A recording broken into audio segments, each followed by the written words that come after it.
ராஜா முன்னே செல்கிறார். ஓசன்னா கீதம் பாடுவோம், வேகம் சென்றிடுவோம். ஓசன்னா ஜெயமே, ஓசன்னா ஜெயமே, ஓசன்னா ஜெயம் நமக்கே, ஓசன்னா ஜெயம் நமக்கே.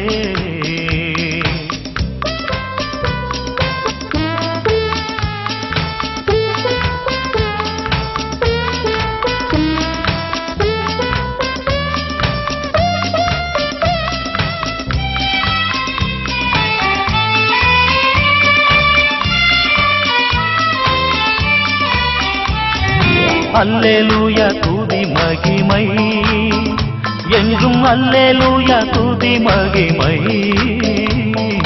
அல்லேலூயா துதி மகிமை என்றும், அல்லேலூயா துதி மகிமை. இயேசு ராஜா எங்கள் ராஜா, இயேசு ராஜா எங்கள் ராஜா, என்றென்றும் போற்றிடுவோம். ஓசன்னா ஜெயமே, ஓசன்னா ஜெயமே, ஓசன்னா ஜெயம் நமக்கே, ஓசன்னா ஜெயம் நமக்கே.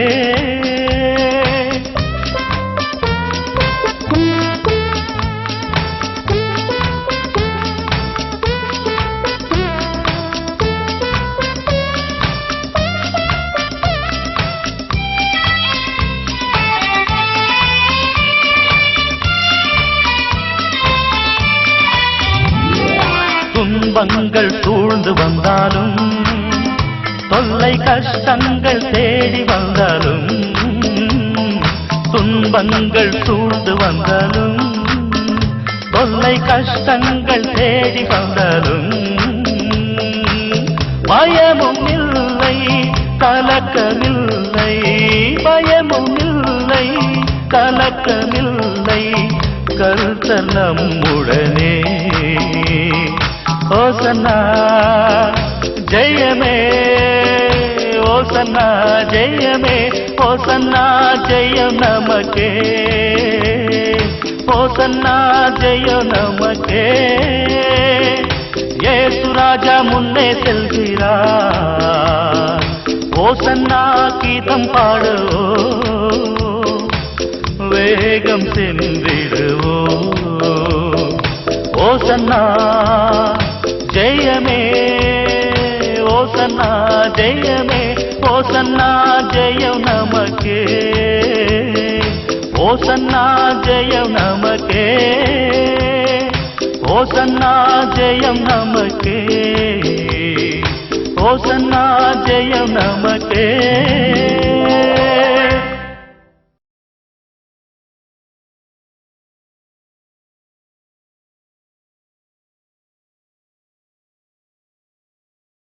கிறிஸ்துவுக்குள் அன்பார்ந்தவர்களே, நம்முடைய கர்த்தராகிய இயேசு கிறிஸ்துவின் நாமத்தினாலே என்னுடைய அன்பின் வாழ்த்துக்களை தெரிவித்துக் கொள்கிறேன். இந்த நாளிலே என்னுடைய அனுபவ சாட்சியை உங்களோடு கூட பகிர்ந்து கொள்ளும்படியாக எனக்கு ஆண்டவர் கொடுத்த இந்த நேரத்துக்காக, சிலாக்கியத்திற்காக முதலாவதாக ஆண்டவருக்கு என்னுடைய ஸ்தோத்திரங்களை ஏறெடுக்கிறேன். பிரியமானவர்களே, நான் ஒரு கிறிஸ்தவ குடும்பத்தில் பிறந்திருந்தாலும் என்னுடைய 17 வயது வரைக்கும் நான் ஆண்டவரை ஏற்றுக்கொள்ளாத ஒரு வாலிபனாக இருந்தேன். நான் ஆலயத்திற்கு ஒழுங்காக செல்ல மாட்டேன்.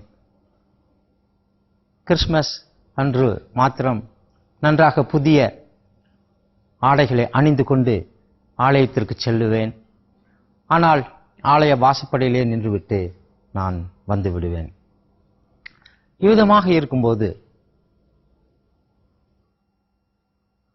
1966 வருடம் நான் 17 வயது வாலிபனாக இருக்கும்போது மஞ்சக்காமாலை என்ற பயங்கரமான வியாதியினாலே நான் பாதிக்கப்பட்டேன்.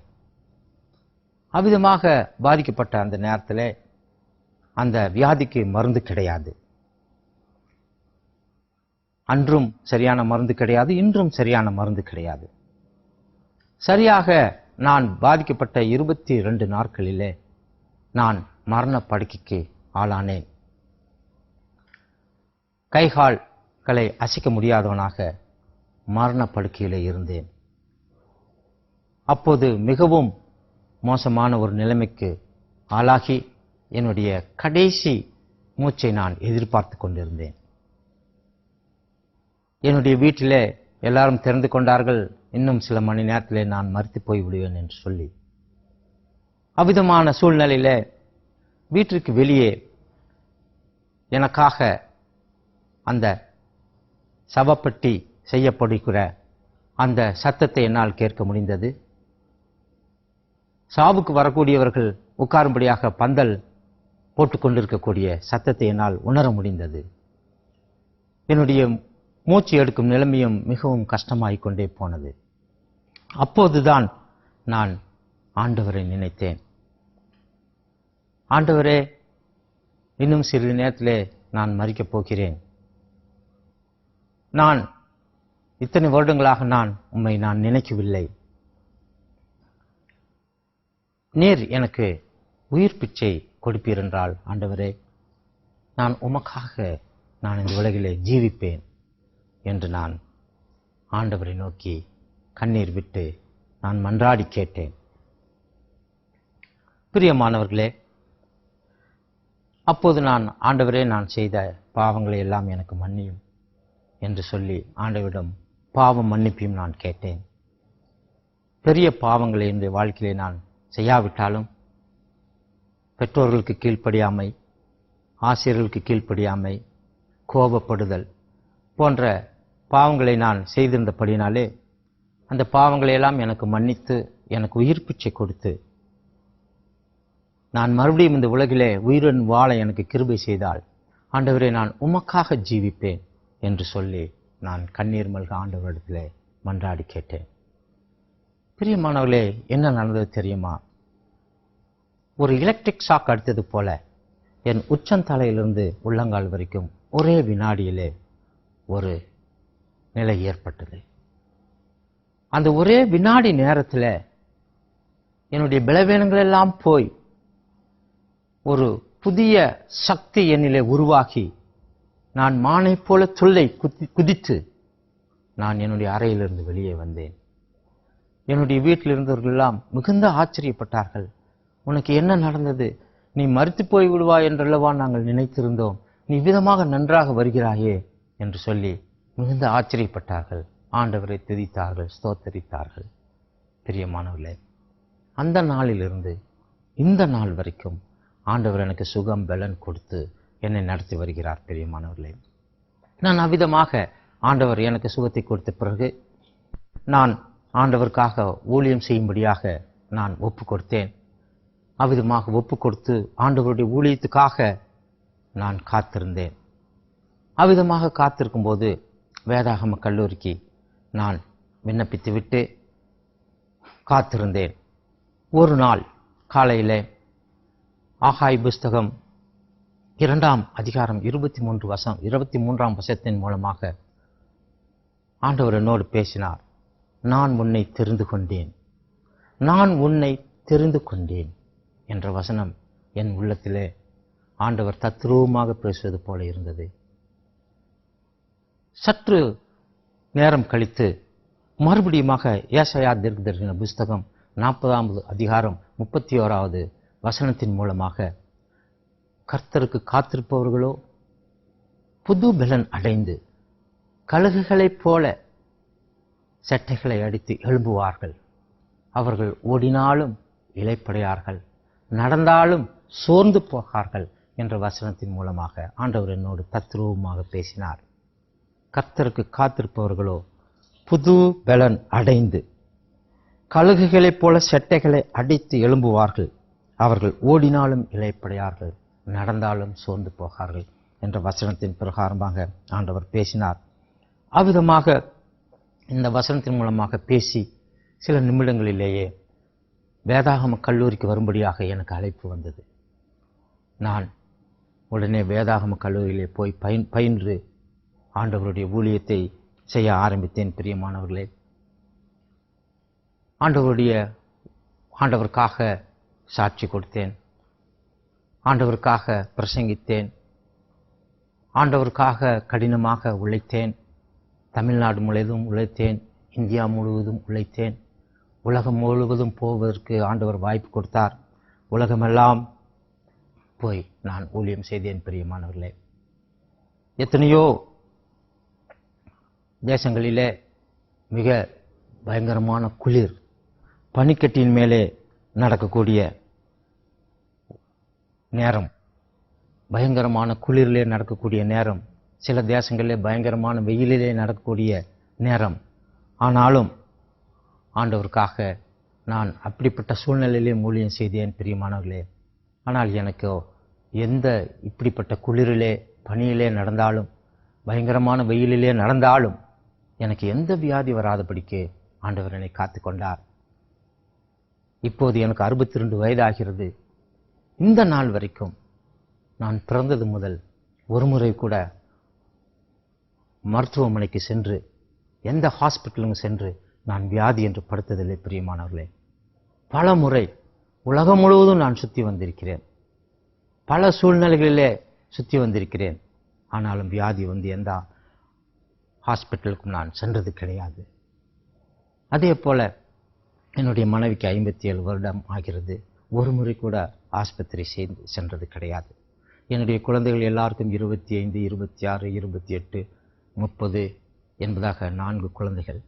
அந்த குழந்தைகள் கூட உலகம் முழுவதும் அவர்கள் இருக்கிறார்கள், போகிறார்கள், வருகிறார்கள். அவர்கள் கூட ஒரு முறை கூட வியாதி என்று எந்த ஹாஸ்பிட்டலையும் சென்று படுத்தது கிடையாது. என் மனைவியோ என் குழந்தைகளோ நானோ ஒரு முறை கூட வியாதி படுக்கையிலே படுத்ததில்லை. என்னுடைய தகப்பனார் 101 வயதிலே மரணமடைந்தார். அவர் கூட ஒரு முறை கூட வியாதி படுக்கைக்காக ஹாஸ்பிட்டல் சென்றதில்லை. என் தாய் 97 வயதிலே மரணமடைந்தார்கள். அவர்கள் கூட ஒரு முறை கூட வியாதி என்று ஆஸ்பத்திரி சென்றதில்லை.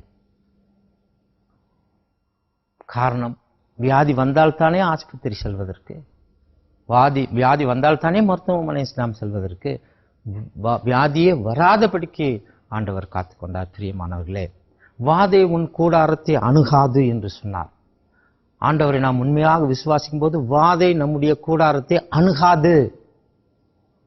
வாதை வந்தால்தானே நாம் ஆஸ்பத்திரி மருத்துவமனை செல்வதற்கு. பிரியமானவர்களே, இந்த நாட்களிலே எத்தனையோ பேர் எவ்வளவோ கஷ்டப்படுகிறார்கள்.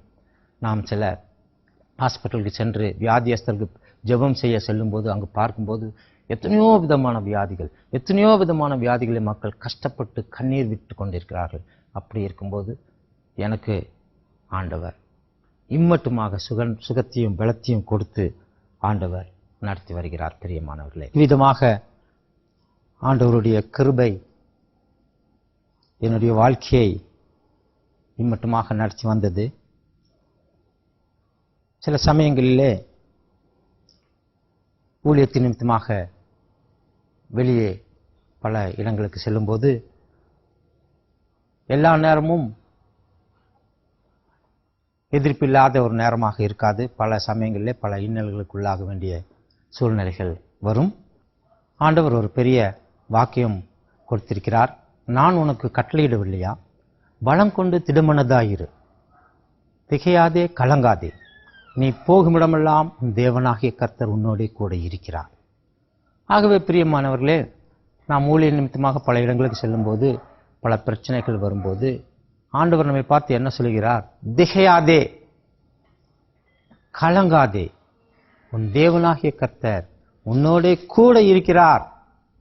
உன்னிடத்திலிருந்து தூரம் இல்லை, உன்னோடு கூட இருக்கிறார். ஆகவே வானத்தையும் பூமியும் உருவாக்கின சர்வ வல்லமையுள்ளவாகிய ஆண்டவர், தி ஆல்மைட்டி காட், சர்வ வல்லமையுள்ள தேவன் நம்மோடு கூட இருக்கும்போது நாம் எதற்காக கவலைப்பட வேண்டும்? பிரியமானவர்களே, எதற்காக பயப்பட வேண்டும்? பிரியமானவர்களே, வேதத்திலே 366 முறை பயப்படாதே என்று ஆண்டவர் சொல்லியிருக்கிறார். ஆகவே 366 முறை ஆண்டவர் நமக்கு வேதத்தின் மூலமாக பயப்படாதே என்ற வாக்கு கொடுக்கிறார். நம்மோடு கூட இருக்கிறேன் என்று அவர் கூறுகிறார். ஒரு வருடத்திற்கு 365 நாட்கள் லீப் வருடத்திலே 366 நாட்கள். லீப் வருடத்திற்கும் சேர்த்து ஆண்டவர் நமக்கு அருமையான வாக்கு கொடுத்திருக்கிறார். பயப்படாதே, திகையாதே, கலங்காதே, நான் உன்னை ஏந்துவேன், தாங்குவேன், தப்புவிப்பேன் என்று சொல்கிறார். அவ்விதமான ஆண்டவர் நம்மோடு இருக்கும்போது நமக்கு பயம் ஏன்? தாவீது ராஜா கூட சொல்கிறார், கர்த்தர் எனக்காக யாவையும் செய்து முடிப்பார். கர்த்தர் எனக்காக யாவையும் செய்து முடிப்பார். நாம் எதற்கும் கவலைப்பட வேண்டிய அவசியம் இல்லை. ஆண்டவர் மேல் நம்முடைய பாரத்தை வைக்கும்போது அவர் நம்மை ஆதரிப்பார். நீதிமானை ஒருபோதும் தள்ளாடப்பட்டார் என்பதாக பார்க்கிறோம். நம்மை ஒருபோதும் அவர் தள்ளாடப்பட்டார். கடைசி நேரத்திலே நமக்கு உதவி வந்து சேரும். எப்படிப்பட்ட கஷ்டமானாலும் ஆண்டவர் நடத்துவார். அவரை நம்புகிறவர்கள் கைவிடப்பட்டதில்லை. பிரியமானவர்களே, ஆகவே நம்முடைய பாரத்தை அவர் மீது வைத்து அவரை விசுவாசித்து இருக்கும்போது, கர்த்தர் மேல் உன் பாரத்தை வைத்துவிடு, அவர் உன்னை ஆதரிப்பார். நீதிமானை ஒருபோதும் தள்ளாட விட்டார் என்ற வசனத்திற்கு இணங்க அவர் நிச்சயமாக நம்மை ஆதரிப்பார், நம்மை தள்ளாட விடமாட்டார். தாவீது ராஜா சொன்னது போல, கர்த்தர் எனக்காக யாவையும் செய்து முடிப்பார். எனக்காக மாத்திரமல்ல, என்னை சார்ந்திருக்கிற என் மனைவி, குழந்தைகள், பெற்றோர், உடன் பிறந்தோர், உறவினர், நண்பர்கள் எல்லாருக்கும் அவர் யாவையும் செய்து முடிப்பார் என்பதாக பார்க்கிறோம். பிரியமானவர், என்னுடைய முதலாவது மகன் நியூயார்க் பட்டணத்திலே படித்துக் கொண்டிருக்கும் போது எனக்கும் என் மனைவிக்கும் அதிகமான கவலை. அங்கு அதிகமாக இந்திய சாப்பாடு கிடைக்காது, அமெரிக்கா சாப்பாடு கிடைக்கும். இந்திய சாப்பாட்டிற்கு கொஞ்சம் தூரம் செல்ல வேண்டும். சில சமயத்தில் கிடைக்கும், சில சமயத்தில் கிடைக்காது. என்னுடைய மகன் ஜோசுவா மதியம் அங்கே ஆகாரத்திற்காக ஒரு ஆசியன் ஹோட்டலுக்கு செல்லுவார். அப்படி செல்லும்போது என்னுடைய மகனுக்கு முன்பாகவே 200 பேர் கியூவில் நின்று $5 கொடுத்து அந்த தென்னிந்திய ஆகாரத்தை அவர்கள் வாங்கிக் கொள்வார்கள். என்னுடைய மகன் கவுண்டருக்கு போகும்போது அங்கே சில சமயத்தில் சாப்பாடு இருக்காது, அவர் வேறு இடத்திற்கு செல்வார். இவ்விதமாக இருக்கும்போது ஒரு நாள் இவருக்கு முன்பாக இருந்தவருக்கு காசு கொடுத்து ஆகாரம் வாங்கினார்.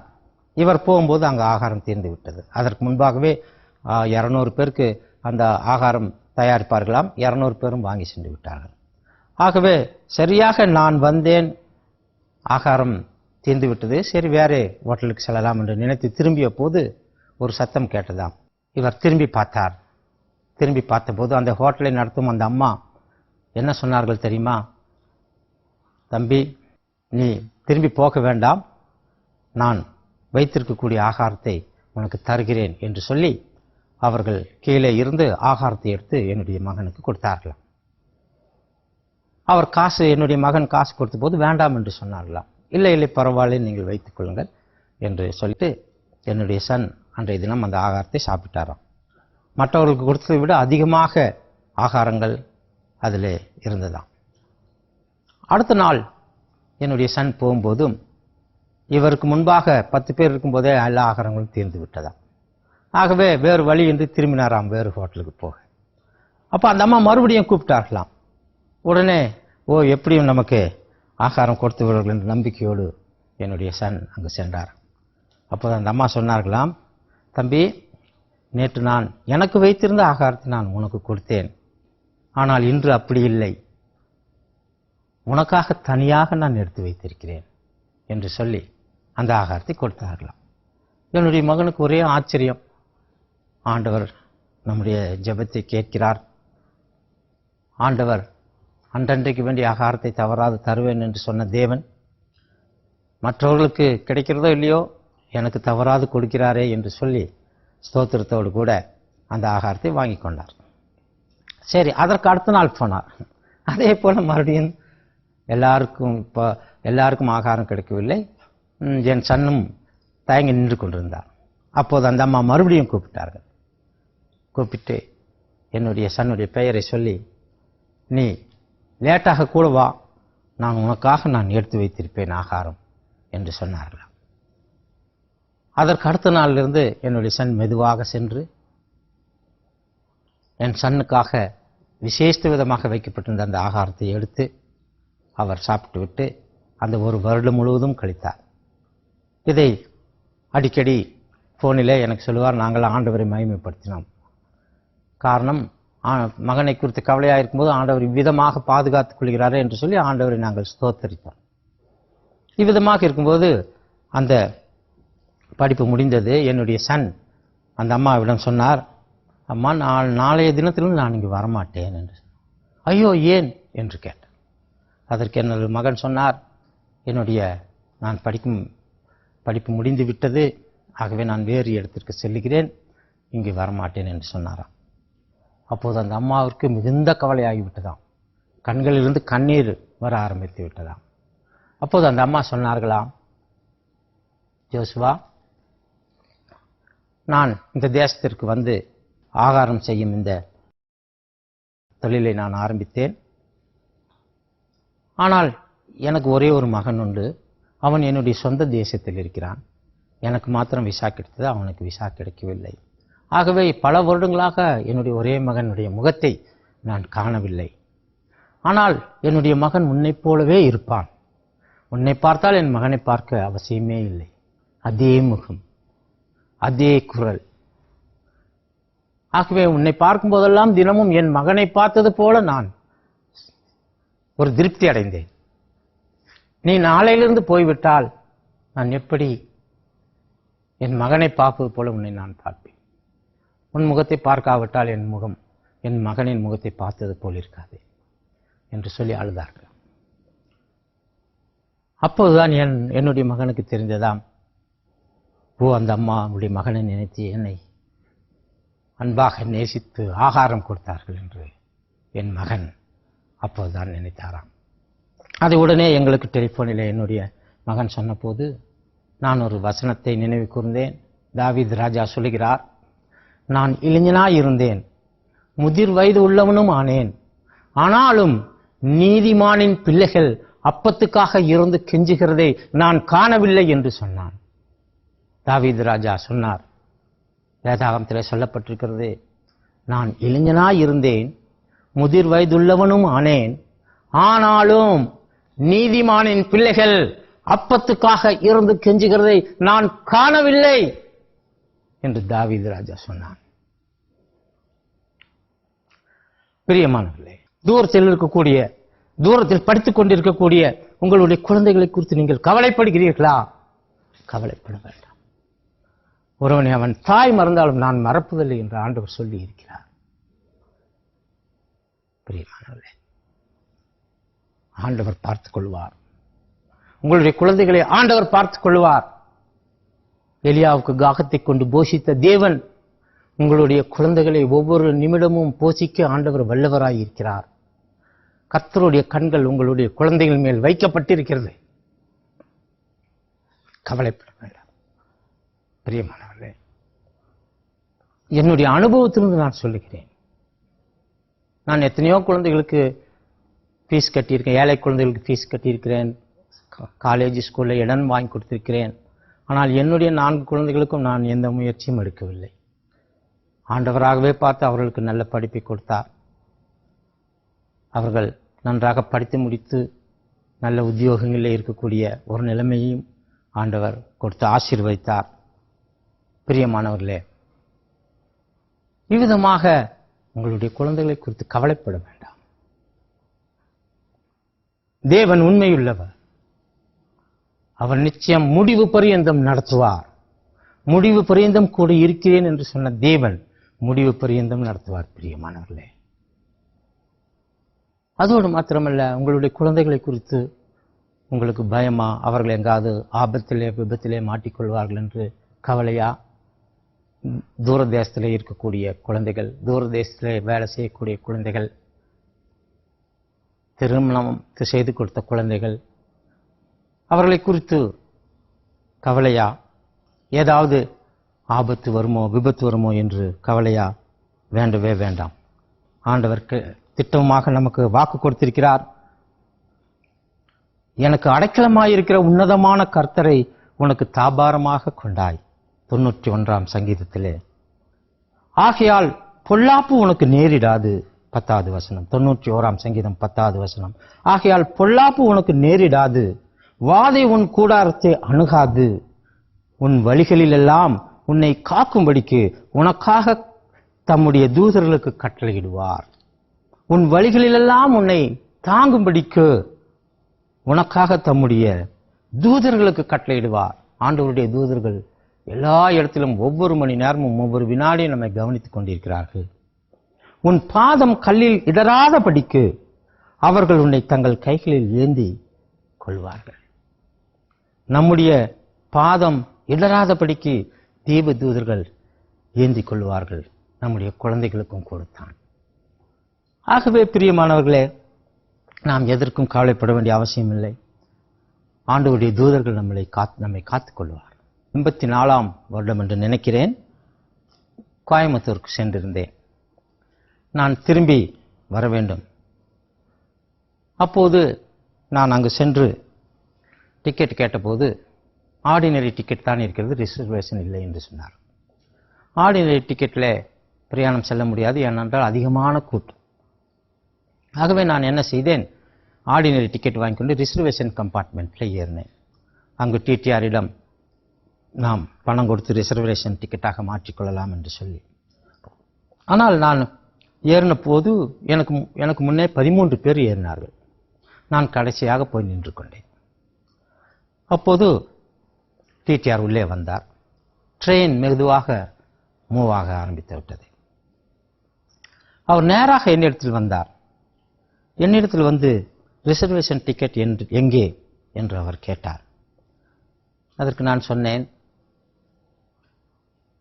ரிசர்வேஷன் கிடைக்கவில்லை, ஆகவே நான் அதிகமாக எவ்வளவு பணம் கொடுக்க வேண்டுமோ அதை கொடுத்து விடுகிறேன், எனக்கு ரிசர்வேஷன் டிக்கெட் தாருங்கள் என்று கேட்டேன். அதற்கு அவர் சொன்னார், அதெல்லாம் இல்லை, நீ கீழே இறங்குப்பா என்று சொன்னார். அப்போது நான் சொன்னேன், அடுத்த ஸ்டேஷனில் இறங்கிக் கொள்கிறேன் என்று சொன்னேன். அதெல்லாம் முடியாது, நீ இப்போதே இறங்கிக்கொள், ட்ரெயின் மூவ் ஆகிவிட்டது என்று சொன்னார். நான் மறுபடியும் சொன்னேன், எனக்கு முன்பாக 13 பேர் நின்று கொண்டிருக்கிறார்கள், அவர்களை கேட்காமல் என்னை மாத்திரம் இறங்க சொல்லுகிறீர்களே என்று கேட்டேன். அதற்கு அவர் சொன்னார், அது உன்னுடைய காரியமல்ல, நீ முதலாவது இறங்கு கீழே என்று சொல்லி என்னுடைய தோளை பிடித்து கீழே தள்ளிவிட்டார். நான் பிளாட்ஃபார்மிலே குதித்து சுதாரித்து நின்று கொண்டேன். அதற்குள்ளாக ட்ரெயின் போய்விட்டது. அப்போது நான் நினைத்தேன், ஆண்டவரே, நான் உமது ஊழியமாகத்தான் செல்கிறேன், எல்லாரும் போகிறார்கள் சந்தோஷமாக, இந்த டிடிஆர் என்னை மாத்திரம் வெளியே தள்ளிவிட்டாரே, நான் என்ன செய்வேன் சுவாமி? இருந்தாலும் உம்முடைய சித்தமில்லாமல் எதுவும் நடக்காது. உன்னுடைய தலைமுடியெல்லாம் எண்ணப்பட்டிருக்கிறது என்று நீர் சொல்லி இருக்கிறீர். என்னுடைய தலைமுடிகளையெல்லாம் எண்ணி வைத்திருக்கிற நீர், உம்முடைய சித்தமில்லாமல் நான் இப்போது கீழே இறங்கவில்லை, ஏதோ உம்முடைய சித்தம் இருக்கிறது, அதற்காக நான் ஸ்தோத்தரிக்கிறேன் என்று சொல்லி ஆண்டவருக்கு நன்றி செலுத்திவிட்டு நான் பஸ்ஸிலே சென்று அடுத்த நாள் அடைந்தேன். சேர வேண்டிய ஊரை அடைந்ததும் அங்கு ஒரு பத்திரிகையில் ஒரு பெரிய எழுத்திலே ஒரு செய்தி வெளியே வந்திருந்தது. அது என்னவென்று பார்த்தால் தெரியுமா? அதிலே பயங்கர ரயில் விபத்து என்று. பயங்கர ரயில் விபத்து. எங்கேயா பயங்கர ரயில் விபத்து? அதை வாங்கி படித்து பார்த்தேன். நேற்றைய தினத்திலே நான் ஏறின அதே ட்ரெயின் புறப்பட்ட அரை மணி நேரத்திற்கு பிறகு பயங்கரமாக விபத்துக்குள்ளாகி 100க்கும் அதிகமானோர் படுகாயம் அடைந்ததாக செய்திகள் வந்தது, போட்டோக்கள் வந்திருந்தது. பிரியமானவர்களே, அப்போதுதான் நான் நினைத்தேன், ஆண்டவர் நம்மோடு இருக்கிறார், நான் உன்னோடு இருப்பேன், என்னுடைய சமூகம் உனக்கு முன்பாக செல்லும் என்று சொன்ன தேவன், நமக்கு வரக்கூடிய ஆபத்துகள் இருந்தெல்லாம் நம்மை காப்பாற்றுகிற தேவன், நம்மை ஒவ்வொரு நாளும் ஒவ்வொரு மணி நேரமும் ஒவ்வொரு நிமிடமும் ஒவ்வொரு வினாடியும் நம்மை பாதுகாத்து, நம்மை மாத்திரமல்ல நமது குடும்பத்தாரையும் பாதுகாத்து நடத்தி வருகிறார். இந்த ஆண்டவரை குறித்து நாம் மற்றவர்களுக்கு சொல்ல வேண்டியது அவசியம் அல்லவா? ஆண்டவர் அநேக தேசங்களுக்கு என்னை அழைத்து சென்றார். இந்த உலகை பலமுறை நான் சுற்றி வந்து விட்டேன். கிட்டத்தட்ட போகாத தேசம் இல்லை, பார்க்காத தலைவர்கள் இல்லை, பறக்காத ஏரோப்ளேன் இல்லை, உடுத்தாத உடை இல்லை, சாப்பிடாத சாப்பாடு இல்லை, எல்லாம் பார்த்து விட்டேன். எல்லாவற்றையும் பார்த்த பிறகு நான் ஒன்றையும் காணவில்லை. எல்லாவற்றையும் கண்டேன், கண்டு கொண்ட பிறகு ஒன்றுமில்லை உலகிலே. பிரியமானவர்களே, இந்த நாளிலே ஆண்டவருக்காக ஒரு சாட்சி கூறும்படியான தருணத்தை எனக்கு கொடுத்தார். ஆண்டவர் மென்மேலும் என்னை இம்மட்டும் நடத்தின தேவன் மென்மேலும் என்னை நடத்துவார். ஆகவே இந்த சாட்சியை உங்களோடு கூட பகிர்ந்து கொள்ளும்படியான ஒரு சிலாக்கத்தை ஆண்டவர் எனக்கு கொடுத்தார். என்னுடைய ஊழியத்திற்காக நீங்கள் ஜெபிப்பீர்களா? பிரியமானவர்களே, இந்த செய்தியை இந்த நாளிலே கேட்டுக்கொண்டிருக்கிறதான எனக்கு அன்பார்ந்தவர்களே, இந்த நாளிலே நான் உங்களுக்காக ஜெபம் செய்ய போகிறேன். இந்த நாளிலே உங்களுடைய கவலை என்ன? இந்த நாளிலே உங்களுடைய பிரச்சனைகள் தான் என்ன? இந்த நாளிலே உங்களுடைய தேவைகள் தான் என்ன? பிரியமானவர்களே, எதற்காக நீங்கள் கவலைப்படுகிறீர்கள்? உங்களுடைய குடும்பத்திலே பிரச்சனையா? உங்களுடைய சரீரத்திலே வியாதியா? கடன் பிரச்சனையா? உங்கள் குழந்தைகளை குறித்து உங்களுக்கு கவலையா? அல்லது வியாபாரத்திலே நஷ்டமா? அல்லது தினமும் குடித்துவிட்டு வந்து துன்பம் கொடுக்கும் கணவனினால் வேதனையா? அல்லது தினமும் ஓயாமல் காரணமின்றி சண்டையிடும் மனைவியினால் உங்களுக்கு வேதனையா, கவலையா? பிரியமானவர்களே, நீங்கள் கவலைப்பட வேண்டாம். நான் உங்களுக்காக இப்போது ஜெபம் செய்ய போகிறேன். நீங்கள் உங்கள் கண்களை மூடி உங்களை சிருஷ்டித்த ஆண்டவரோடு கூட உங்கள் மனம் திறந்து உங்கள் கவலைகளை எல்லாம் அவரிடத்திலே சொல்லுங்கள். நிச்சயமாக அவர் உங்களுக்கு உதவி செய்வார். நிச்சயமாக உங்கள் கஷ்டங்களை நீக்குவார், கவலைகளை போக்குவார். அநேகர் தங்களுடைய பிரசவத்தை குறித்து அதிக கவலை உள்ளவர்களாக இருக்கிறார்கள். ஆனாலும் ஆண்டவர் சொல்லுகிறார், பயப்படாதே. மற்றும் ஆண்டவர் என்ன சொல்லுகிறார் என்றால், என் கிருபை உனக்கு போதும், உன்னுடைய பலவீனத்திலே என்னுடைய பலன் பூரணமாய் விளங்கும் என்று ஆண்டவர் கூறுகிறார். ஆகவே உன் பிரசவ வேதனை குறித்து ஏன் கவலைப்படுகிறாய் சகோதரியே? ஆண்டவர் கூட இருக்கிறார். பிரியமானவர்களே, என்னோடு கூட சேர்ந்து நீங்களும் ஜெபம் செய்வீர்களா? உங்கள் கண்களை மூடி மனக்கண்களை திறந்து நம்மை சிருஷ்டித்ததான நம்முடைய ஆண்டவரோடு கூட இந்த நேரத்தில் நீங்கள் பேசுங்கள். உங்களுடைய கவலைகள் எல்லாம் ஆண்டவரிடத்தில் எடுத்து சொல்லுங்கள். மனம் திறந்து பேசுங்கள். ஆண்டவர் நிச்சயமாக பதிலளிப்பார். ஆண்டவர் நிச்சயமாக உதவி செய்வார். அவர் ஒருபோதும் கைவிடாத தேவன்.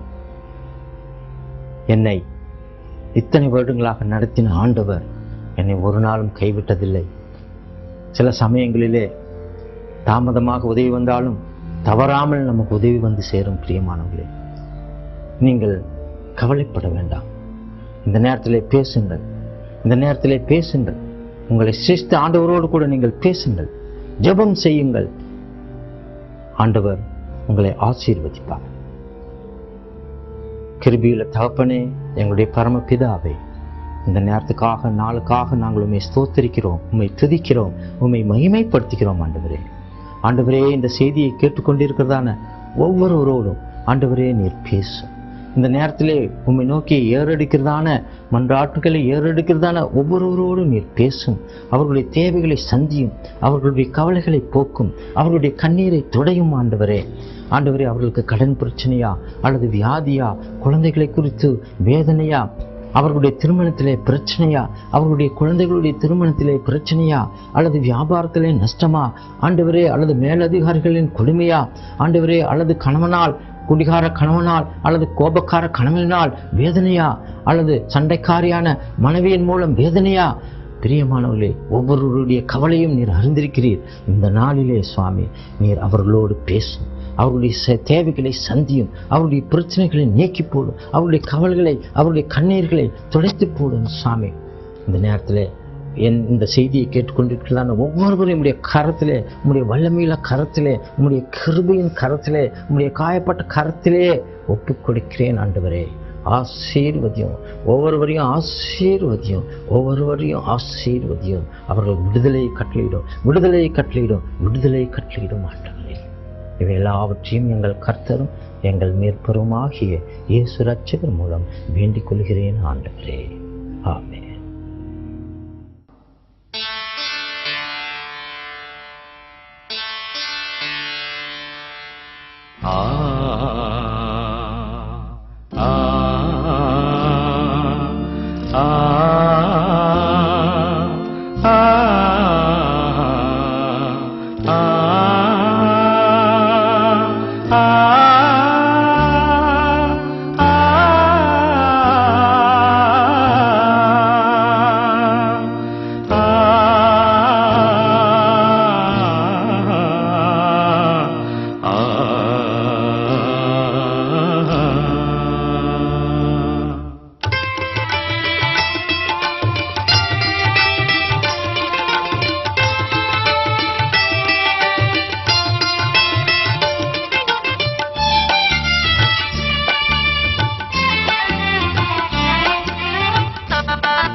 என் அருமை இயேசுவுக்கு என் வாழ்க்கை அர்ப்பணம். அன்றாடம் என்னை நடத்திடும் அவர் பாதத்தில் அர்ப்பணம், அவர் பாதத்தில் அர்ப்பணம். என் அருமை இயேசுவுக்கு என் வாழ்க்கை அர்ப்பணம்.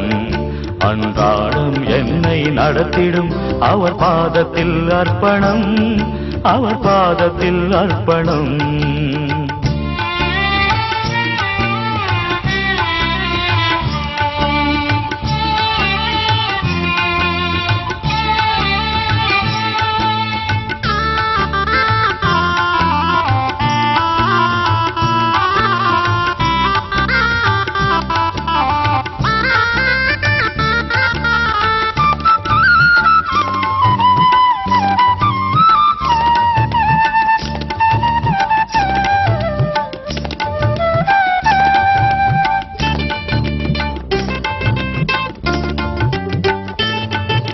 சேரக்கூடாத ஒளியில் அவர் வாசம் செய்பவர், என்னோடு வாசம் செய்திடவே மகிமை துறந்தவர்.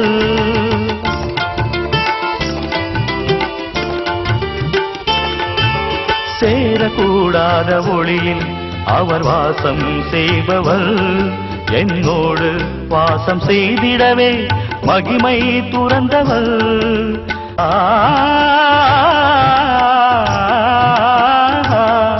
என் அருமை இயேசுவுக்கு என் வாழ்க்கை அர்ப்பணம்.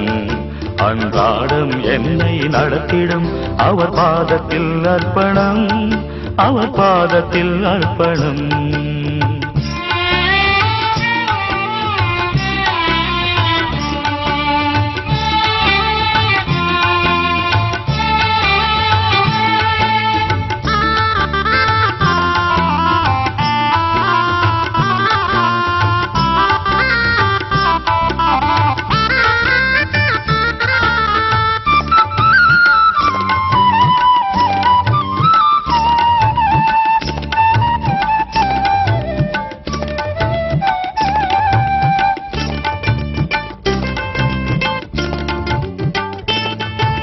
துயரங்கள் வந்த நேரம் என் நண்பராயானவர், துன்பங்கள் சூழ்ந்த நாளில் என் துணையாயிருப்பவர்.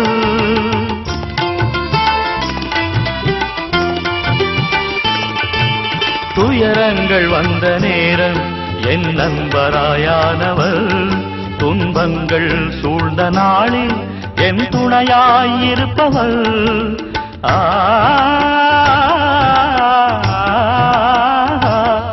என் அருமை இயேசுவுக்கு என் வாழ்க்கை அர்ப்பணம். அன்றாடம் என்னை நடத்திடும் அவர் பாதத்தில் அர்ப்பணம், அவர் பாதத்தில் அர்ப்பணம்.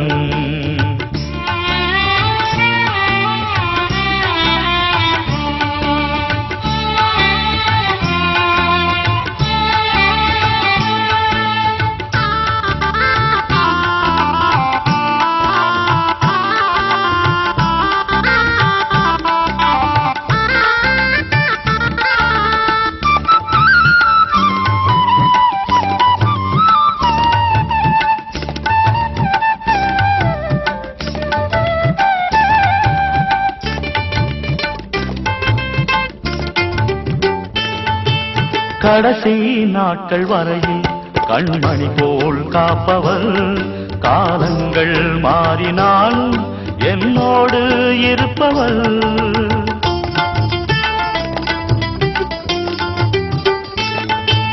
கடைசி நாட்கள் வரையில் கண்மணி போல் காப்பவர், காலங்கள் மாறினாலும் என்னோடு இருப்பவர்.